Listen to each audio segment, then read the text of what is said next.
Yeah, Sam, you've obviously getting a lot of stick in the comment section today, because obviously I know it's half time, but you obviously you discredited and sort of dismissed the idea that you dismissed the idea that you would lose tonight, that you would win massively. What are you saying after tonight, brother? First of all, Bergvall should have been on the pitch. He should have been sent off to begin with. So that's did I say a joke? Is this stand-up comedy? I can have it's hilarious. Can I express my opinion without you guys like just laughing? Sorry. Factually, Bergvall should have been on the pitch. Should have been sent off. You get me? So yeah, Bergvall should have been sent off for me. So Liverpool were robbed from that perspective. If you would like, he shouldn't even be on the pitch. And when it comes to Spurs overall, well, you think I'm gonna change what I say? We're through. I'm not worried. We're going to Wembley. Like they come to Anfield with a 1-0 win. Oh, shiver me timbers. Oh, I'm shitting my pants. I'm so scared. How can I sleep at night knowing that Tottenham Hotspur, that are known for clinging on to 1-0 leads away from home at Anfield, I'm so shook, honestly. Like, we're through. Who cares? 1-0 loss away at Anfield? I don't care. Football gods are not real. There is no such thing as football gods. That's bullshit, because I predicted wins before the 14 games we won as well this season. So did the football gods suddenly take some time off or something? Like what exactly was happening? No, but Mo Salah did. I predicted us to win 14 times this season, and we won 14 times this season in those games that I predicted us to win in.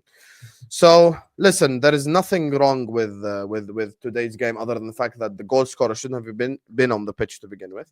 I agree with Rax. I don't think the game is as bad as people are making out. Like, we weren't like dog shit or anything. Like, we had very good moments. We kept the ball good for some moments as well. People say, obviously say, oh, where was Salah? I don't get the same people that claim they aren't GA merchants only say someone had a good game when he brings GA. Salah created the most dangerous chance of the game for us. Nunez just missed it. Just like he missed the other two chances that come on. One Diaz created. Mike, let me speak, please. I'm not gonna interrupt you. You can suck off Darwin when you speak. Let me. Okay, sure. When it comes to Darwin, we're just at 11 now, and I've completely given up on him. 3 chances, comes on, 64 million pile of shit, comes on, is worse than any forward we have, even though he plays half an hour. I would genuinely rather play my grandmother, and she's dead, on the pitch instead of Darwin Nunez. He's the worst player I've seen in my life. Milan Jovanovic is a better striker than Darwin Nunez. If Darwin Nunez ran through on goal when we were 1-0 up against Man United at Anfield in 08-09, David didn't go to seal it in front of the cop. That game ends 1-0. If Darwin Nunez played instead of Divock Origi, we have 5 Champions Leagues instead of 6. This is the shit player I've seen in my life. And 2.5 years after I called it out, people are finally waking up. And for me, this is a halftime. Why should I be so angry or anything? This is halftime. Yes, there is a second leg at Anfield coming in a month. So I'm expected to not believe that my team could beat Spurs, the same Spurs that we put 6 past. Do you know what? I understand everything you've said, Hassam. What you haven't done yet in the last 3.5 minutes is explain what went wrong with your team today, because Darwin Nunez wasn't on the pitch for the whole game. What did Slot get wrong today, and what was wrong with your starting lineup where you looked so lethargic and lacked chances? Wrong. I explained that. I agree with Rax. I don't think Liverpool played like shit today, or Liverpool were awful. Oh my God, like we didn't score 700 goals today. Liverpool had very good moments in the game. We should have taken our chances. We did not take our chances. We defended well for the most part. 90% of the time, we handled Solanke and their wingers and their players. Our midfield, Gravenberch was really good. McAllister was really good. Curtis Jones woke up in the second half. We just got done by a moment where we fell asleep. Konate shouldn't have been shrugged off by Solanke like that. So that's something that Konate need to hold some criticism for. You can't get shrugged off like that. And then we kind of fall asleep and concede a goal. But overall, it's not like Liverpool played like dog shit. We could have scored some goals. You also got saved by a marginal offside. You can't completely say that. Can I say something? But it's offside. It is offside. So yeah, but okay. Yeah, so when I say Rax, of course I know that. But when I say it's a marginal offside, it's not necessarily because you did something right. It's probably just because the attacker was he was half an inch off. Like that, we just have to be objective about it. It could have easily been 2 if he decided to stay on side, not if you didn't play him offside. because it was No, another but you also, mistake. but you also saw Trent. Trent angled his body to try and keep himself onside. Yeah, Now, he Yeah, did. but that's we like, also have to so remember it's like that up and down, VAR right? Yeah, it's a bit is of no both. stranger to controversy and offside decisions at Tottenham Hotspur Stadium. I still think it was onside. I do not believe Bro, that I thought Dominic that too, I'm not Solanke gonna lie. was offside. I genuinely believe that Trent fell asleep, kept him onside, and they drew the line wrong. And then they're going to get a No, Mike. PGMOL Yeah, apology Mike, tomorrow. Dude, I'm just have telling you you- from my angle, you can see the different color in the blades of grass, and Trent is closer than Dominic Solanke. It's the same thing. I might be wrong, but first looking at the replay, to me, it looks like he's onside. Mike, can I just say Mike, on that? Sorry, can I say on Are you that, Mike? joking? No, I'm can I not say, joking. Mike, I thought he was Mike, on. Mike, do you know what's really funny? When I saw they gave it offside, the first thing I shouted at my TV was, "Can we have a close up? I want to see where they've drawn the line on Trent." Genuinely, if they've drawn it in his head, then sweet.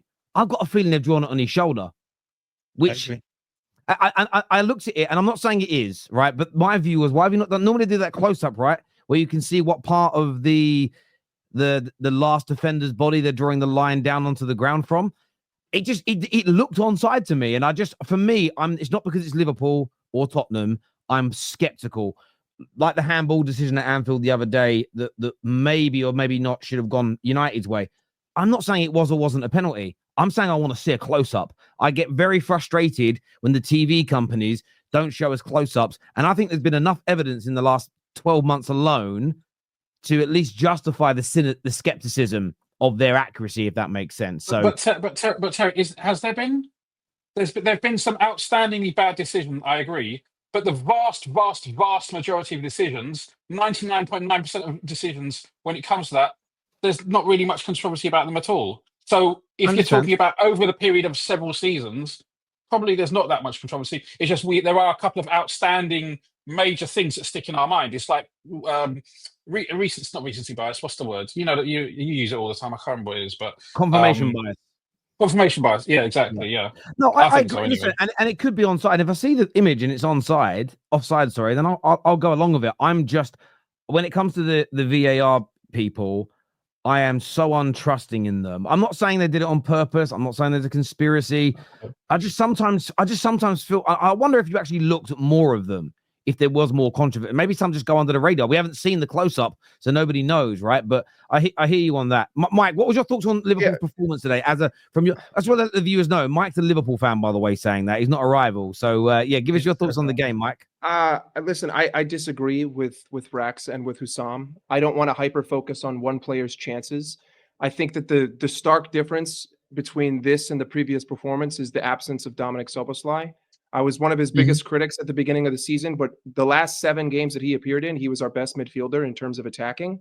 And his pressing work is absolutely exceptional. He also scored in that game and was a major creator in that game and gave Spurs' midfield headaches that entire game. Curtis Jones, subpar performance against Manchester United. Curtis Jones today, subpar performance. Ultimately, to me, Tottenham were the better side on the pitch. If you want to talk about, Bergwald, yes, I don't believe that the first one's a yellow, but you gave it as a yellow. So if you give it as a yellow, you have to give the second one as a yellow in order to establish consistency. But regardless, it would have been a harsh call. I think it would have been very harsh to send him off.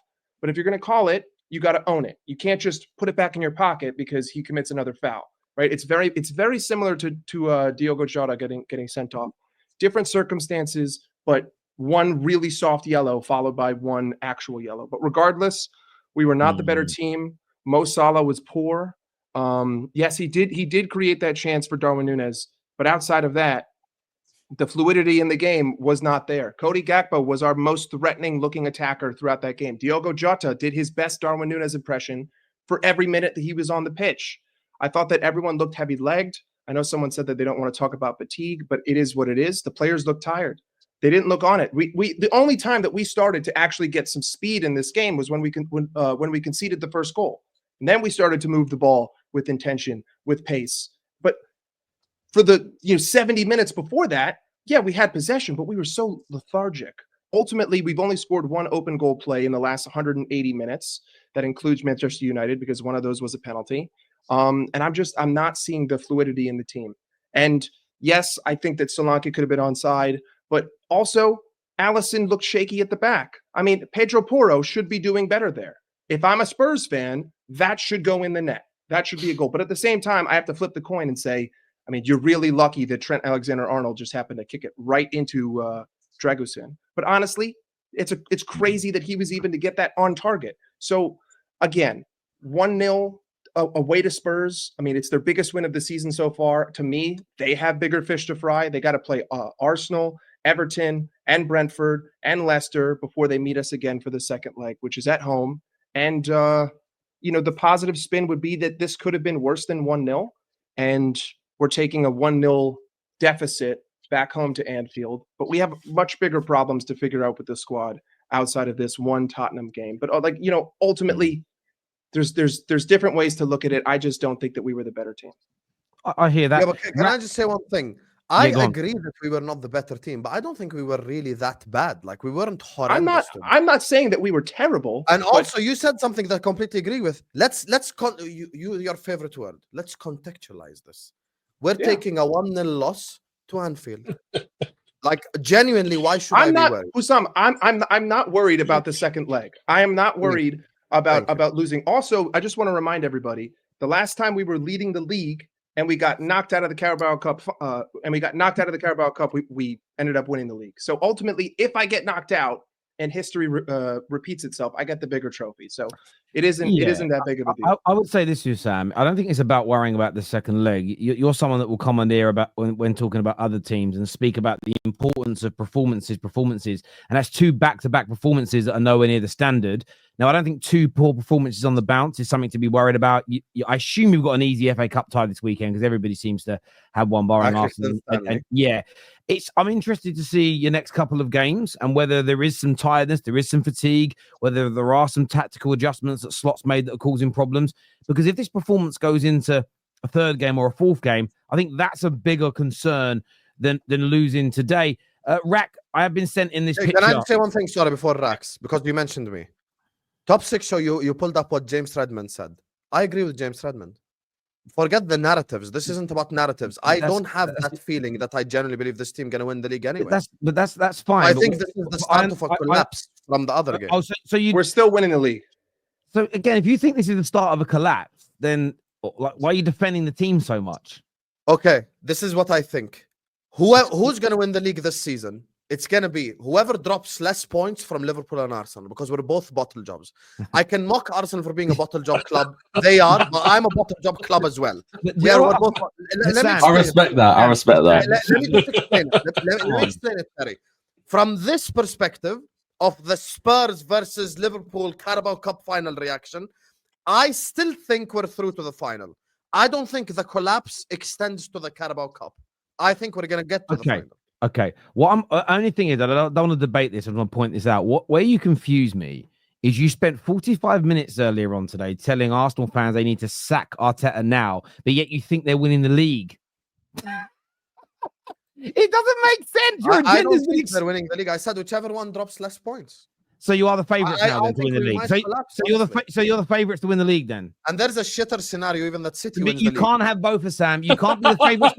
You can't be the favourites to win the league and then tell Arsenal fans to sack. Sorry, you can't say that you're not the favourites to win the league. Arsenal are, but they should also sack Arteta. I think City are favourites now. Okay, he's changed it. Okay, that makes sense. Rack, the picture somebody sent me is brilliant. I liked it. It was great. So just for you, Rack. Big official. Hold on. How are you going to say? I didn't say that. How are you going to say that City are the favorites? Awful. I don't understand that, Hussam. We have a 6-point lead with a game in hand, potentially 9. Hold on. You're telling me that the difference between us winning the league and losing the league is the 2-point differential that we didn't even really drop because everyone else dropped points. You're talking about 9 versus 11 points. That's like saying I have $1 billion, but I want $2 billion, but I'm not a billionaire. City are 12 points behind. Depends if you need to buy a house. You've got a game in hand. Guys, I don't want to get too much into this debate because it's on tonight's game. I've got super chats and I want to speak a bit more about Tottenham as well. And I go to some of these super chats. I don't want to.